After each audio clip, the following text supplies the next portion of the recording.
Hello friend, good morning.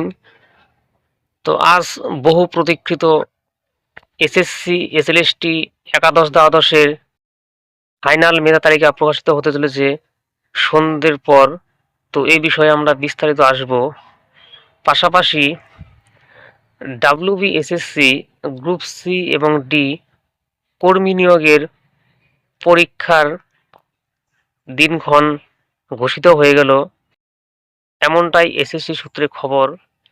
তো কবে exam হবে, তো এই বিষয়ে আমরা বিস্তারিত আসব। তার আগে এই ধরনের গুরুত্বপূর্ণ ইনফরমেশন পেতে আপনারা চ্যানেলটিকে অবশ্যই সাবস্ক্রাইব করে পাশে থাকা বেল আইকনটি দাবিয়ে রাখবেন, যাতে নতুন নতুন আপডেট সবার প্রথমে পেতে পারেন। তো চলুন এবার আমরা মূল বিষয়ে ফিরে আসি। তো আজ বহু প্রতীক্ষিত একাদশ দ্বাদশের যে শিক্ষক নিয়োগের এক্সাম গত বছর সেপ্টেম্বর মাসে পরীক্ষা অনুষ্ঠিত হয়েছিল। তো তারপর আমরা জানি যে রেজাল্ট ভেরিফিকেশন প্লাস ইন্টারভিউ প্রক্রিয়া টোটাল কমপ্লিট হওয়ার পর আজ ফাইনাল মেধা তালিকা প্রকাশ করতে চলেছে। কারণ এই মেধা তালিকায় যাদের নাম থাকবে তারা প্রত্যেকে চাকরি পাবেন। অবশ্য বলে রাখা ভালো যে মেধা তালিকা দুটো লিস্ট প্রকাশ হবে, এক এমপ্যানেল লিস্ট আর দ্বিতীয়ত ওয়েটিং লিস্ট। এমপ্যানেল লিস্টে যে সমস্ত ক্যান্ডিডেটরা জায়গা পাবেন তাদের প্রত্যেকেরই চাকরি হবে। আর ওয়েটিং লিস্টে যারা থাকবেন, কেউ যদি এমপ্যানেল লিস্টে থেকে কেউ যদি চাকরি না নেন, তাহলে সেই জায়গাটাতে ওয়েটিং লিস্ট থেকে নেওয়া হবে। তো এই হলো প্রথম ব্যাপার। তো আজকে যাদের নাম এই লিস্টে আসবে তাদের অগ্রিম শুভেচ্ছা জানাই। পাশাপাশি আরও একটি গুরুত্বপূর্ণ আপডেট যেটা উঠে আসছে, যে বিভিন্ন সংবাদপত্র প্লাস এসএসসি সূত্র মারফত ডাব্লিউবিএসএসসি গ্রুপ সি এবং ডি কর্মী নিয়োগের পরীক্ষা এই বছরের মার্চ মাসের ফার্স্ট উইকেই হতে চলেছে। কারণ এসএসসি সূত্রে এমনটাই খবর, যে শিক্ষা দপ্তর সূত্রে খবর যেটা উঠে আসছে, যে মার্চ মাসের 1 তারিখ এবং 15 তারিখ এসএসসি এই গ্রুপ সি এবং ডি এর পরীক্ষাটা তারা নিতে চায়।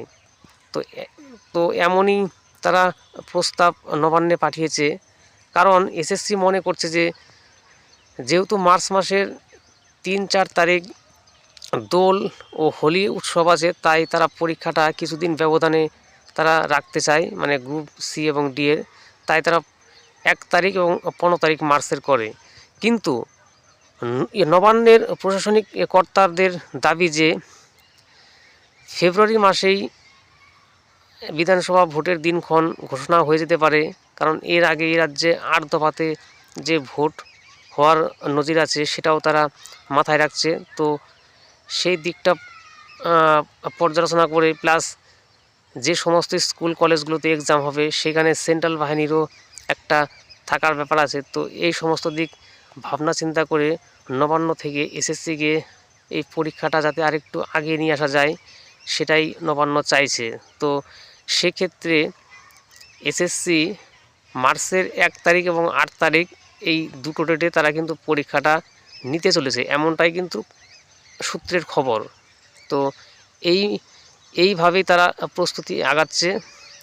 এবং একাদশ দ্বাদশ এবং নবম দশমে যে সমস্ত স্কুল কলেজগুলোতে এক্সাম কন্ডাক্ট হয়েছিল, তো সেই সমস্ত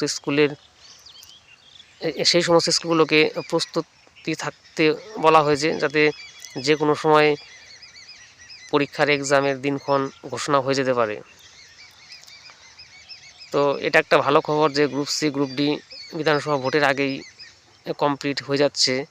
কিন্তু নিয়োগটা কমপ্লিট হবে কিনা সেটা বলা যাচ্ছে না, কিন্তু এক্সামটা তারা নিয়ে নিতে চাইছে এসএসসি প্লাস রাজ্য সরকার উভয়ই। তো আজ এই পর্যন্তই, ধন্যবাদ।